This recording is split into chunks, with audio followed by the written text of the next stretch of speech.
Good evening, my lovely jelly beans. I have a question for you tonight. Do I need to understand an artist to be able to experience their work? What are my responsibilities to the artists that I reflect on?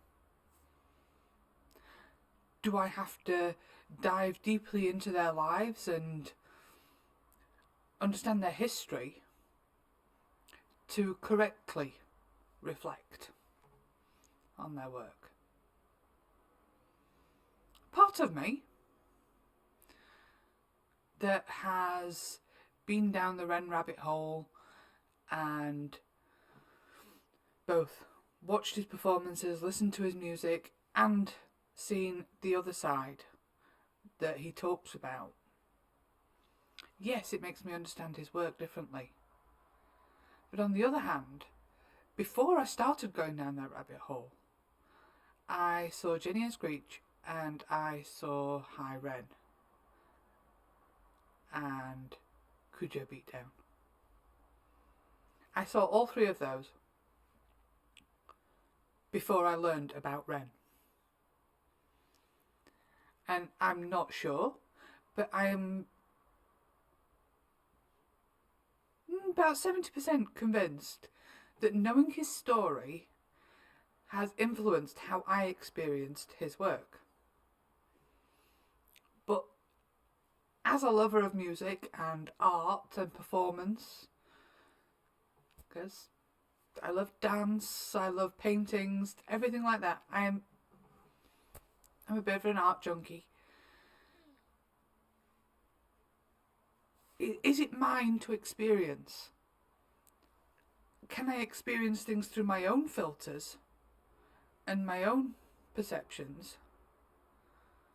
And is that just as valid? I read something a while ago. Can't remember who it was by. I'm pretty sure it was talking about writing books, but I could be wrong. And they said that once you've written and published something, it's not yours anymore.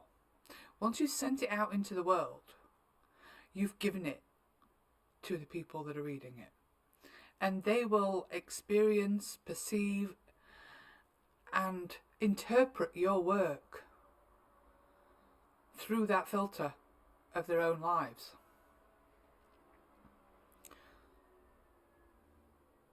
So what are my responsibilities? Do I have to understand them to be able to reflect accurately? Or am I allowed to embrace the experience and through my own filters and my own lens of life? I think I know which side of this argument I'm on.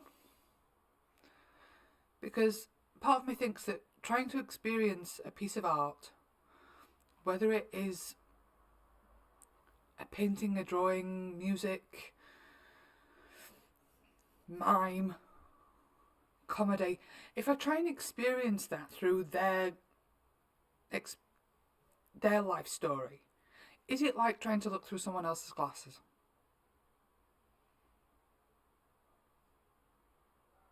So I'm going to stick a poll up in the community tab. Whether you see it or not is by the by, but I'll stick it up there and see if I get any responses. But if anyone's got their input, I would like to know, because I've got Red on one side. I've still got plenty of reflections to go there. And then I've got a couple of others. It's like Sophia Zella and another one called Parker J. I'm trying desperately not to look at them as people. And that sounds cruel, doesn't it? I'm trying not to look at them as people so that I don't take on their stories and their filters when I reflect on their work. So I've got these two sides, and I'm sure they'll meet in the middle somewhere. But part of me wants to experience these new artists and new musicians and I want to experience them through my own perceptions.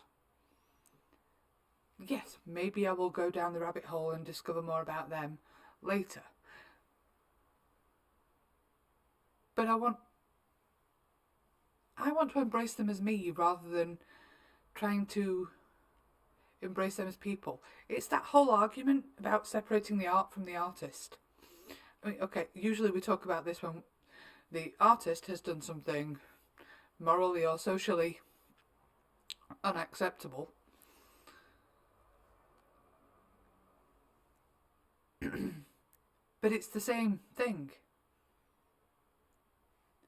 Can I experience and love a piece of art, or a piece of music, or whatever, or a book? Can I experience things and derive joy from them?